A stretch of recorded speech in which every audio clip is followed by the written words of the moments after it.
Gibbo presents.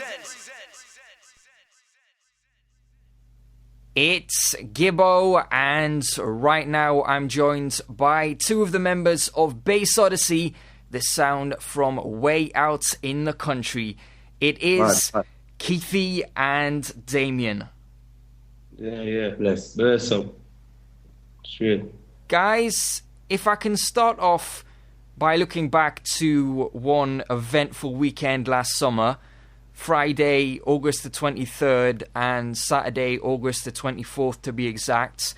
It's a weekend I'm sure you remember well, because it's when you clashed King Addies twice, 2 days running, in two different cities.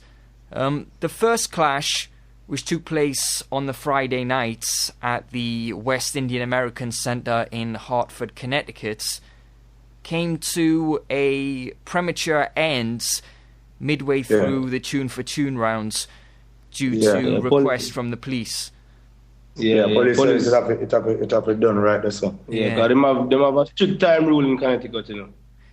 Them have a strict time rule of the police, and so the police them said that it was time after about 2 songs each. We did them with two, and it done right, that's all. Right, they said done. How confident are you that if the clash had been allowed to come to an end, that you would have won that tune for tune rounds? Well, in Connecticut, with the confidence that we're going to win, because the clash never done with a win tune for tune. I'm sure of that. Yeah, because we run with the momentum. Because, you see, even though Addies, they bring a lot of people in Connecticut, the venue was so big that when even the crowd that them bring, we still did have the Connecticut supporters, them, like the neutral people who did average of people would you have a good number of neutral people. Yeah, neutral people was there. And even though they bring a lot of crowd, you could have still see like a lot of fans are there for Bass Odyssey also, along with the neutral crowd. So to me, that dance is a more neutral dance than even the other one. Yeah. How unsatisfying is it when a clash ends in circumstances like that and there's no winner declared? I know, speaking for me personally, I hate draws or uncertainty of any kind. Yeah, why do you leave a lot of people to say things where you have some people that go and say, damn, and then they're not going to win, and you don't know it would have got in at the end. So it's always good for it done, whether you lose or you win, where it's out there where the people can say, all right, Bass Odyssey lose, and all right, Bass Odyssey win. You know what I mean? More than it done premature, and people have all different type of negative things to say. You get what I say? Was there anything about the way Addies played in that first clash in Connecticut that surprised you? Or did they approach it exactly how you thought they would? I mean, the Addies put a little twist on the table, But you see, with we Bass Odyssey, we never really, at no time, we take a sound, so they might come play A, B, C. I always have an open mind to know that they might twist them game a little bit, you know what I mean? And Addies, we expect them to play away, but they have a little twist to it. Nothing what we won't expect still, but they have a little twist to it, you know what I mean? Yeah, but we respect about that. Them never come never come like how them play the other clashes. Them. Yeah. You see where them prepare for Bass Odyssey. You get the message? Yeah. When there's the Bass Odyssey clash, they really go all out. Yeah. Them go the extra mile to win that one there. Yeah. So what was it that they did in terms of going the extra mile? Do you think they just had extra spice on their performance? Did they cut extra tunes? Had they practiced more? It wasn't performance. It was more like creativity in some of them songs. Them cut some one-away songs. You know what I mean? Yeah, them cut some one-away songs where normally you never expect that from them still. So, you know what I mean? One thing which may have eased your frustration slightly that night was the fact that you were going to get to clash them again less than 24 hours later in Tampa. Did you like the idea of having 2 clashes 2 nights running in 2 different cities? I mean, it wasn't a problem to we, because, Clash is our main name. War is Bass Odyssey thing, number one thing. So clashing 2 nights isn't a problem to me. I want to tell you, if you come to the test and me have to clash the same venue, the two night straight, I'd have a problem. You know what I mean? I don't have a problem with that. So clashing, if it was a problem, we wouldn't take 2 clashes back and back with King Addies. And it's something what happened already back in the days. Yeah, so, you know. So we feel so we could do it again. You know what I mean? We went out the field. Yeah, for real. How did your game plan for the Tampa clash differ from the one you used the night before in Hartford's? All right, in Tampa clash, the way I planned to play Tampa clash, I couldn't. Because that dance was definitely, I would say, honestly, in my opinion, a bias clash. Yeah. That was definitely a bias clash, because in the clash, I was in the clash, and in the clash, at these, them bring out a lot of people, and that clash wasn't in a ramp. That clash flopped. Yeah, that one. So we were outnumbered in terms of Addies fans and Bass Odyssey fans, or neutral people, or whatever you want to call it. More people there for Addies, naturally. Them people come to definitely the Addies win. There's nothing Bass Odyssey could do to get a fault from them side of people, and them people was like more than the other people who work with me. You know what I mean? Yeah. So the plan and everything, cause in Sound Clash, you go there with plan A, you have to have plan B. You can't go there and say you're going to play 2 Lucian and behind one another. Sometimes you reach here, only one you can play. Sometimes you even can't play none of them. Because you try change up the thing for win the crowd, because it's all about winning the crowd. But in Tampa now, after me play the first 2 rounds, I look around, Mr. Worm, that clash here is not a fair fight. The fight here is a one-sided fight. And we outnumbered in the clash. So, we still push on, because Bass Odyssey here, we are worried and we love war. So, you have to fight to the end. You know what I mean? So, you would say that the crowd in Tampa was more of a pro-Addies crowds, even though the first clash happened just outside New York? Yeah, because the clash in Tampa, there was less people.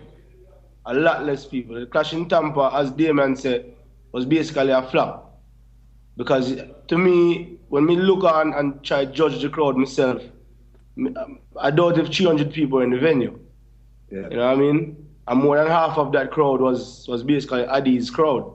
Because one of the youth them even live up there. I must say, I am really put on the clash. Some family. So it was like, a lot of the crowd and the support was for Addies from Tampa. Based off of the cousin or, some family member of the sound system living up there. So that fight was, to me, it wasn't really that neutral. Yeah, it wasn't a neutral fight. It was a hard task, because even the sound system that we played on, one of the youth, them take up the microphone, and me don't know how I'm get the microphone, and I say all sorts of things, So it was really a hard fight in Tampa. Could you explain a little more what you mean when you say one of the youths grabbed the microphone? Are you talking about someone who wasn't involved in the clash? Yeah, someone that wasn't involved in the clash. Yeah. That guy was on the sideline, grabbed the microphone and, can't say what I'm really say, but him say a lot of things were against Bass Odyssey then. You know what I mean?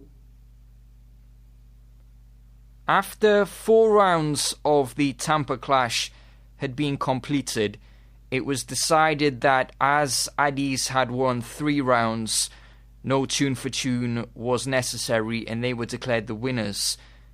At the time, it was reported that you were unhappy that there was no tune for tune rounds. Can you tell me, was it agreed before the clash that there definitely would be a tune for tune rounds, no matter what the score was? Nobody never told me that a sound would lock off in the clash. Nobody said that to me. It wasn't in our contract. It wasn't in on the paper. The MC never announced that. Nobody never announced that, right? That is a dog fight, 1-on-1 to the end. You get what I say? And to the end. So when in the dance, the only set of people who did agree with it was of course the people who did it for back at this, but other people them never agree with it.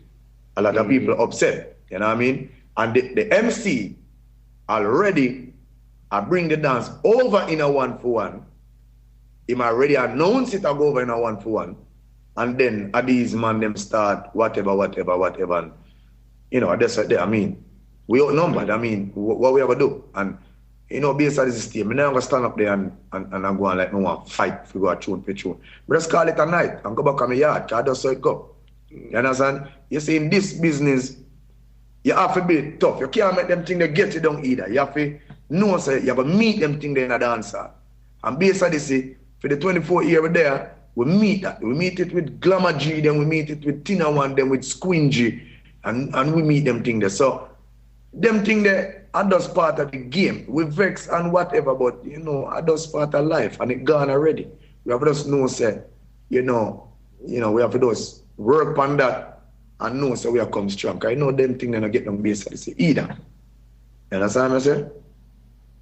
So, looking back now, do you still feel that a tune for tune round should have taken place that night? Yeah, man. Definitely. Because to me, the dance there, you see when you say lock off, you have to beat them bad. Like, we not getting forward, and you mash up the place and we not going with nothing. It wasn't like that. All right, Bass Odyssey are playing and get the forward. Yeah, because you see, let me tell you something. Right now, even the second round another dance there. Right? The second round, the people in the dance, well, the neutral people, because Addies them crowd never really give the forward with the neutral people. So it was like a tug of war for the second round, right? But always stay, we never stand up and fight over a round because the clash have 2 more rounds left. You get what I'm saying? But if we are going to do 1-for-1 with a song, we are going dead. Because if me did in that clash, me Bass Odyssey, if I did win all of them round there, Addies no win none. Me wouldn't come off at the stage. Me, Damion Delinge, Bass Odyssey wouldn't come off at the stage and say clash done. Me, I go 1-for-1. That's what me would have doing at the same clash. You understand? Me know me would have do that because I'm a so me play. Even when you look back from the 90s coming up, I saw I lead the dance go right through, until tune for tune, a man dead. You see the next man come and rise, and tune for tune, and the next man win it. And you lead the dance go right through till tune for tune. So to me, tune for tune is always necessary in a one-on-one. One-on-one dance, I think tune for tune is the most. Even if the people want to say, you win the most round and you win the dance, but 1-for-1 is a must in a 1-for-1 dance. Yeah, because when you reach a 1-for-1, that's a way you go show, say, the older set of tune them, the vintage them, how big your box is going to be. So, dance a 5-round, dance a 5-round, man. You get me? And a 1-on-1. That is clash, that is war, that's how clash go. And like a 5-on-6. It's like you cut all the people money short. I spoke to Lexi when he was in the UK with you, Damion, in September. Yeah.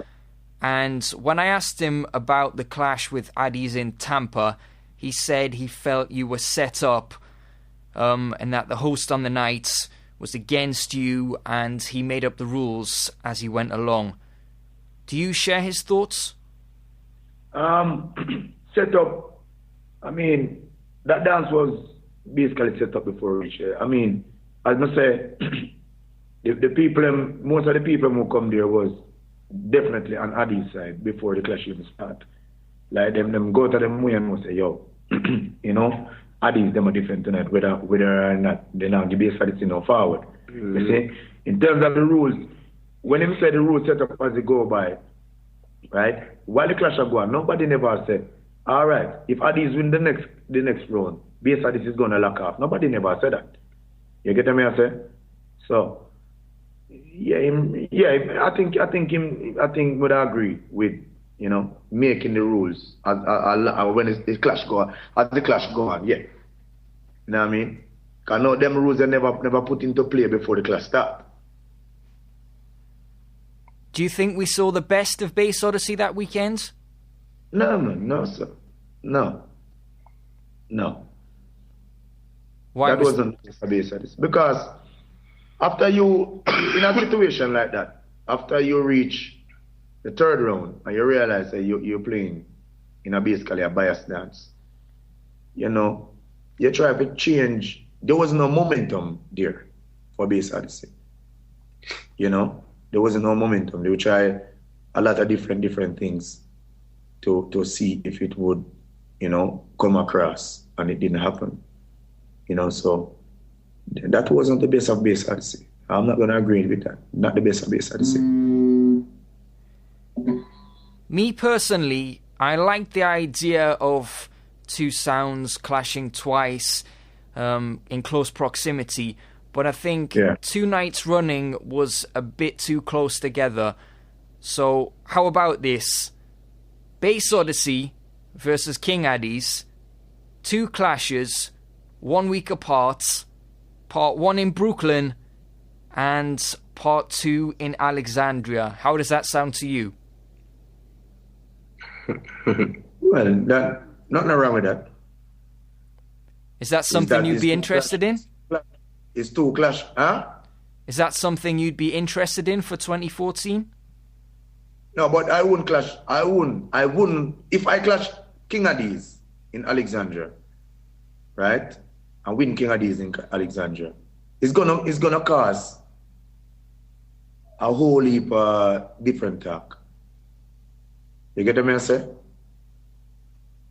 I prefer clash more neutral. We would have prefer clash Addies on a neutral ground. Yeah. A more neutral. England, London, that would be even better. You understand? Yeah, to me that would be even better, more neutral. You know? Me, honestly, Alexandria, Brooklyn, how me like clash? Me wouldn't like to clash in Alexandria, to tell you the truth. You know what I mean? I wouldn't want to clash in Alexandria. You know? Me like to go out there and win out there. Yeah. You understand what I say? If me even win Alexandria, I'm not going to be like comfortable with it. I'm not going to feel good about that winning. Right? Me like to go out there, you know, on another battlefield and win and come home and know something. Go out there and win. Yeah, like how we did win the war territory of Italy. Yeah. Like that clash there. Yeah, like that clash there. That was, you know, one of the clashes where you go into someone's home and, you know, you really show your class. Yeah.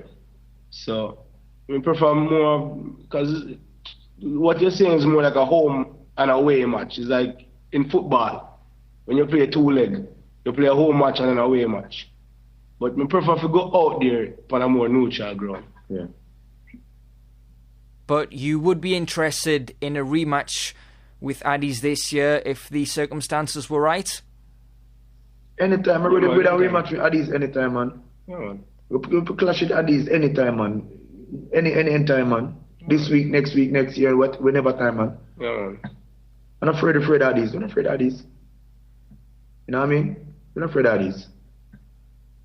12 months ago, many people were still undecided with regards to if Kingpin and A1 were really ready to represent for Addies in the Clash Arena. However, their performances in 2013 impressed a lot of people, and now their credentials are not doubted by many. What are your thoughts on Kingpin and A1? Are they the real deal? Yeah, man. Kingpin and A1, Them have a good chemistry. Them have a good chemistry. Them have chemistry. That one thing where you definitely need. Yeah. Me definitely give them props. Yeah, man. Them you can see me give Kingpin and A1 them. You can see the growth, when you look back from the earlier clashes to the more recent ones. Yeah. You can see them growing at the business and them know what them are doing. Yeah. Know what them are doing. Yeah, you can see them are study them thing. They really do them homework, I'm gonna take that from my man. I have to quickly touch on another clash that you took part in this year, which also finished in what can be best described as controversial circumstances. I'm talking about the Real Deal 2013 clash, which saw you face off with Killamanjaro in Trinidad. After 4 rounds and the tune-for-tune rounds, you both still couldn't be separated, so each sound played 3 more tunes, after which you were declared the winners. Then here's when it gets complicated.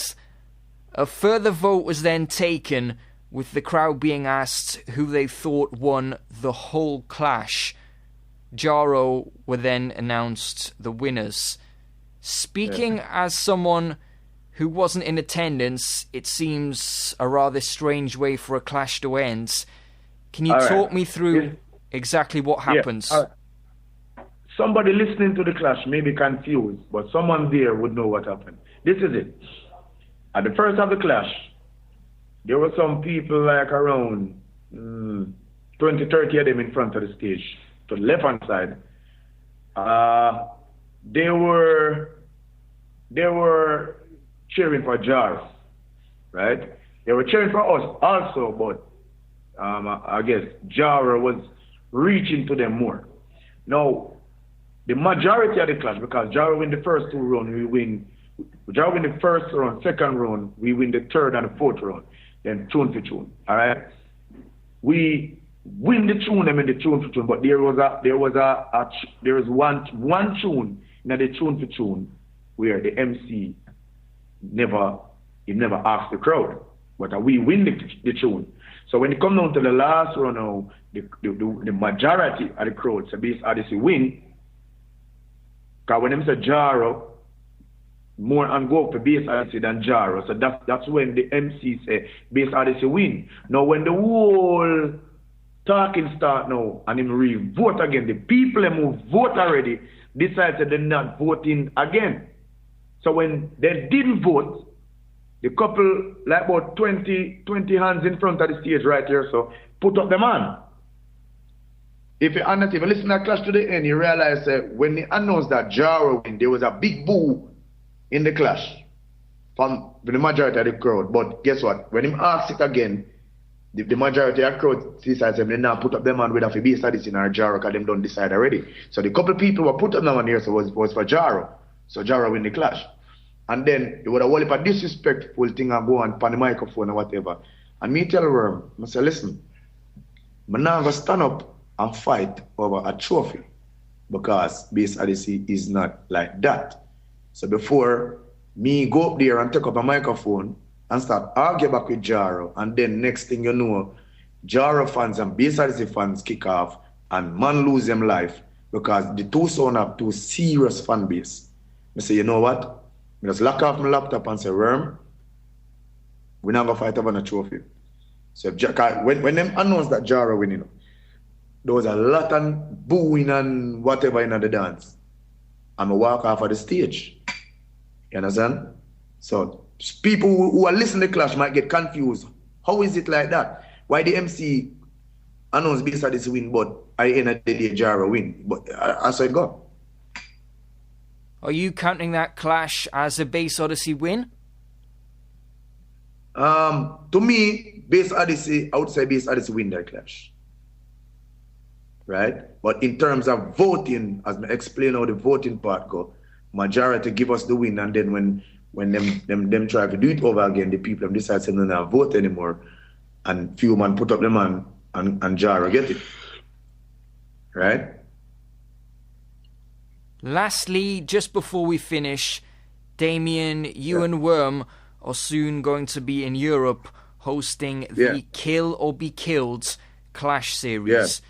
For the benefit of those watching this interview who haven't heard about the series, can you explain the concepts and how it's going to work? Okay. What we're trying to do, what Bass Odyssey is trying to do, we're trying to put a little flavor in the business. We as the younger talents and the younger heads and Bass Odyssey, we're trying to do something, because the business is regular. So you got to put a little taste to it now. So what we're doing now, in that tour now, the promoters, they can elect a sound, 2 sounds to square off, right?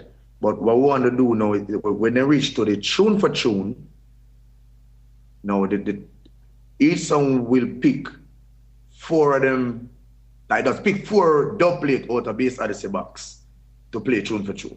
That means if me and you in the clash, when me and you reach tune for tune, you're gonna tell Keithy which 4 Bass Odyssey dub plates you wanna play, and me is gonna tell Keithy which 4 Bass Odyssey dubs I wanna play.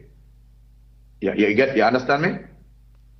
So local sounds from Europe are going to be clashing with their own dubs for the first rounds of the clash, and then when it comes to the tune for tune rounds, what we might do is maybe you can play 45 up, maybe the first and second round, but maybe after that it would be maybe strictly dub plates, and then when it reaches to the 1-for-1 now, right?